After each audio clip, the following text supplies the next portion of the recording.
Inchiostri neri, oggi mettiamo a confronto due inchiostri, è vero che sono neri tutti e due, ma le prestazioni sono ben diverse. Allora, abbiamo un Waterman, un black, allora nella nuova versione non è più nero, ma abbiamo aggiornato, è un intense black, è un black intense. In realtà lo vedrete, non è assolutamente intenso, anzi purtroppo bisogna dire la verità, il nero della Waterman è un ottimo inchiostro dal punto di vista della composizione, però dal punto di vista cromatico è un grigio scuro, spento, slavato, un nero slavato. A me personalmente non piace molto, però lo paragoniamo invece col campione della categoria, e cioè l'Aurora Black.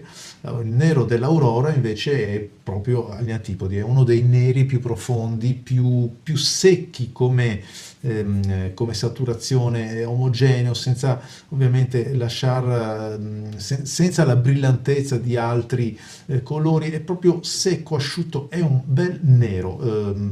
È un bel nero, elegante, ovviamente non sono tutte rose e fiori. Andiamo a vedere il packaging, beh, nulla di che, un cartone con una finestra, giusto per mostrare che c'è dentro il black e non il blu o il blue black, perché questi sono i colori che Aurora ci fornisce. Il calamaio è un calamaio particolare, lo riconosciamo, è un calamaio Aurora perché è l'unica che gli fa così, quindi un parallelepipedo, un bel tappo che però non ha nessun logo, nessuna incisione, è un po', se vogliamo, anonimo. Il costo non è un costo eccessivo, ma non è nemmeno regalato, insomma non è economico come altri.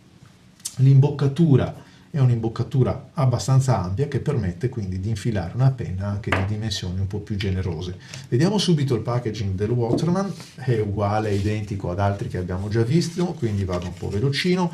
Cartone né più né meno come l'abbiamo visto per Aurora, del resto insomma il prezzo è quello che è. Anche qui abbiamo visto che sul tappo non c'è né una serigrafia, né un logo, né un'incisione, né uno stampaggio, è un po' anonimo anche questo. Il calamaio però ha la sua forma esagonale irregolare che permette anche di girarlo su un lato quando finisce, e anche forse di più rispetto ad Aurora una bocca generosa per intingere qualsiasi tipo di penna.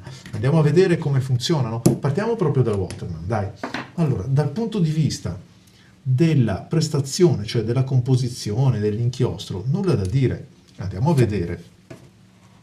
Nulla da dire, cioè scrive bene, scorre bene. Anzi, benissimo. Ink.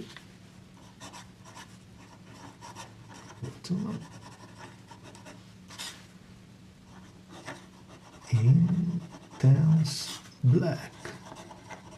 Bello perché? Perché mi accompagna il tratto, vedete? Massima fluidità, massima scorrevolezza. Vado a provarlo subito sull'altra carta, gli do ancora una piccola intinzione, però lo avete già osservato, non è un nero che fa gridare al miracolo, non ci dà questa sensazione. Andiamolo a vedere qua. Ink.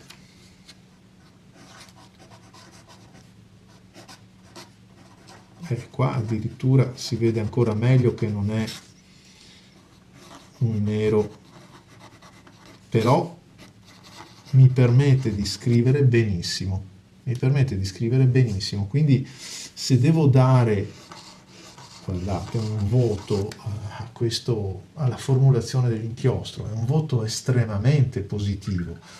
E allora anche qui dobbiamo decidere che cosa ci interessa di più, cioè chiudo un occhio sulla saturazione cromatica, chiudo un occhio sul fatto che non è proprio il nero assoluto che ricerco, oppure no, voglio un nero deciso, questo non mi soddisfa e magari rinuncio a qualcosa. Andiamo a vedere a cosa rinunciamo nel momento in cui andiamo ad usare un bel inchiostro, lo metto così almeno riuscite a vedere l'uno e l'altro, un inchiostro veramente nero profondo come è l'Aurora. Andiamo a cercare di non fare danni, eccolo qua. Allora,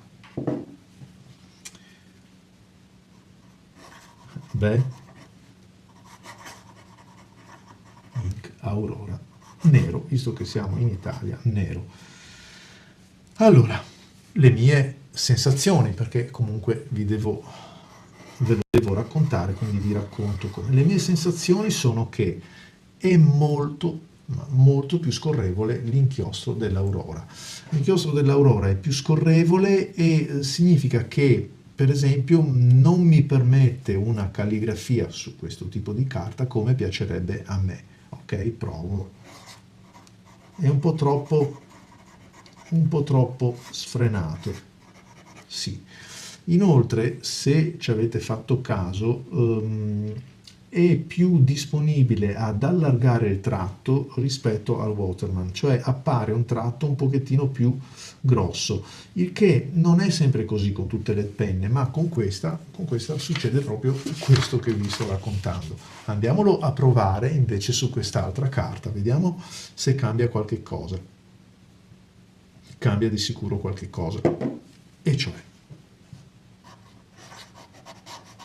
è magnifico. Black, per gli amici che ci seguono da un altro, paese, Noir, ok, oppure nero come lo scriviamo noi in Italia. Allora, perché la situazione si rovescia? Cari miei, la situazione si rovescia perché quello che da una parte, cioè su una carta a finitura liscia, mi rendeva troppo scorrevole e quindi non mi aiutava nella calligrafia, su una carta con una finitura diversa invece diventa un vantaggio. Allora, a me che piace una carta un po' porosa, non mi piace la carta liscia, se non per i pennini super sottili, ecco che allora la mia preferenza va doppiamente all'inchiostro Aurora, perché mi permette una maggiore scorrevolezza qua su una carta che io preferisco. È un nero che a me piace di più perché è un po' più profondo del Waterman. Ecco che abbiamo fatto l'accoppiata, cioè un colore carta penna lo decidete proprio in questi termini, né più né meno. Però adesso vorrei, prima di lasciarvi, fare una controprova, cioè per dimostrarvi che sì, va tutto bene, ma la triangolazione, cioè carta, inchiostro e pennino, è sempre lei a darvi poi l'ultima parola, a metterci l'ultima parola. Questa volta prendiamo il Falcon. Allora, voglio provarlo con un pennino che sapete è uno dei miei preferiti, quello della Falcon. Allora, sono sicuro che se mi avete seguito nelle spiegazioni cosa succederà? Che un inchiostro come il Waterman andrà senz'altro meglio dell'Aurora sulla carta porosa. Perché? Perché comunque l'Aurora invece è un pochettino troppo secco intendo dire, lascia il pennino un po' troppo secco.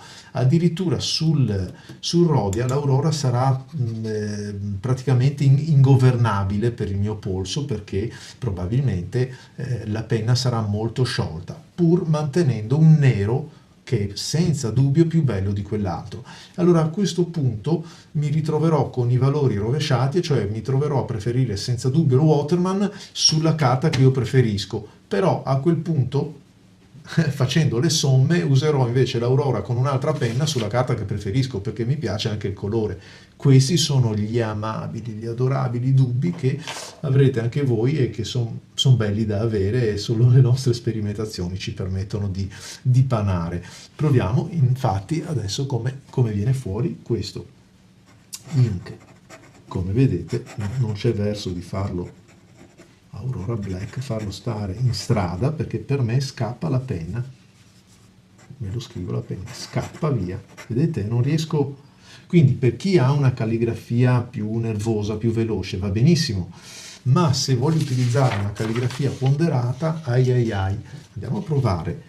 Questo è ink, sentite come gratta ink Aurora, sentite come è scoperto, vedete come qui il tratto non si allunga, rimane più compresso perché non va avanti, l'inchiostro non lubrifica, non protegge il pennino. Ve lo dimostro adesso invece utilizzando sulla stessa carta il Waterman, che non è un nero così bello, però senza dubbio ha queste altre caratteristiche. Allora andiamo a tappare questo prima che si secchi troppo.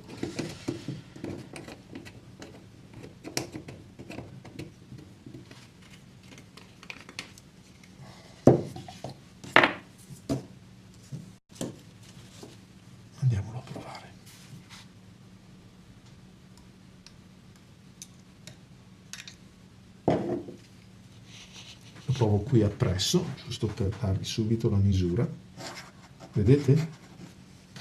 È decisamente superiore questo su questa carta con questa penna. Guardate come scorre. Waterman Black. Però la tinta non è la stessa. Ecco perché abbiamo tante penne, tante carte, tanti inchiostri, perché probabilmente l'abbinata, cioè questa triangolazione carta, inchiostro e pennino, va ponderata su tutti i parametri e non solo su questi che stiamo affrontando, che sono pennino e carta, pennino e inchiostro. Servono tutte e tre le componenti per garantire quello che è la piacevolezza della scrittura. Ink. Waterman, nero intenso, via.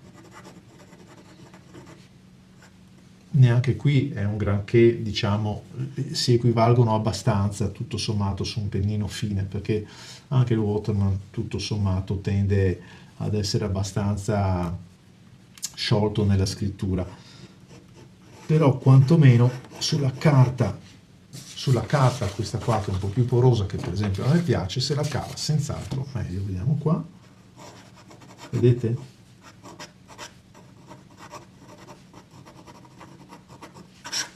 Questo mi permette oltre a tutto anche di garantirmi questa flessibilità che se l'inchiostro invece mi lascia al contrario troppo scoperto il pennino io non riesco ad ottenere. Vi ringrazio per avermi seguito, continuate a seguirmi nei prossimi video di Stylographic Art. Ciao a tutti!